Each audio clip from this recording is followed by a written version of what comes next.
ಬಸವಣ್ಣವ್ರಿಗೆ ಅಪ್ಪರ ನೀವು ಯಾವ ಮಂದಿ ಯಾತ್ರು ಅಂತ ಇಂಥ ಹೆಣ್ಮಕ್ಳು ಹೋಗಿ ಬಸವಣ್ಣವ್ರಿಗೆ ಮೋಟ ಜನ ಹೋಗಿ ಕಾಲಡ್ಕೊಂಡು ಅಪ್ಪರ ನೀವು ಯಾವ ಮಂದಿ ಅಂತ ಕೇಳ್ಬಿಟ್ಟಾಗ ಬಸವಣ್ಣ ಏನಂತಾನ, ಈಗ ನಮ್ಮನ್ನ ಯಾರ ಕೇಳಿದ್ರೆ ನಾವೇನಂತ ಹೇಳ್ತೀವಿ, ಯಾರು ಕೇಳಲ್ಲ, ಜಾತಿ ಹೆಸರು ಹೇಳ್ತೀವಿ, ಇಲ್ಲ ಅವ್ರ ಗೋತ್ರ ಹೆಸರು ಹೇಳ್ತೀವಿ. ಬಸವಣ್ಣವ್ರ ಬಗ್ಗೆ ಜನ ಕೇಳಿದ್ರೆ ಅಪ್ಪರ ಯಾವ ಜಾತಿ ಅಂತ ಕೇಳಿದಾಗ ಏನಂತಾನೆ, ಆಕ್ಚುಲಿ ಅಪ್ಪನ ನಮ್ಮಪ್ಪ ಮಾದಾರ ಚೆನ್ನಯ್ಯ ಅಂತ, ನಮ್ಮ ದೊಡ್ಡಪ್ಪ ದೋರ ಕಕ್ಕಯ್ಯ ಅಂತ.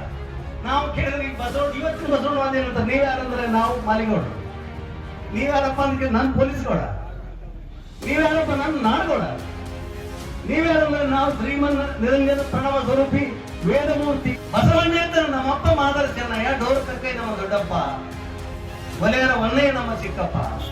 ಇದು ಬಸವಣ್ಣ ಹೇಳಿದಂತ. ಅದಕ್ಕೆ ಆಕ್ಚುಲಿ ಬಸವಣ್ಣನ ಪುರಾಣ ಜಾತಿ ನಾಶಕ್ಕೆ ಬೇಕಾ, ಜಾತಿ ಬಲಿಸಿಕೊಳ್ಳೋದು.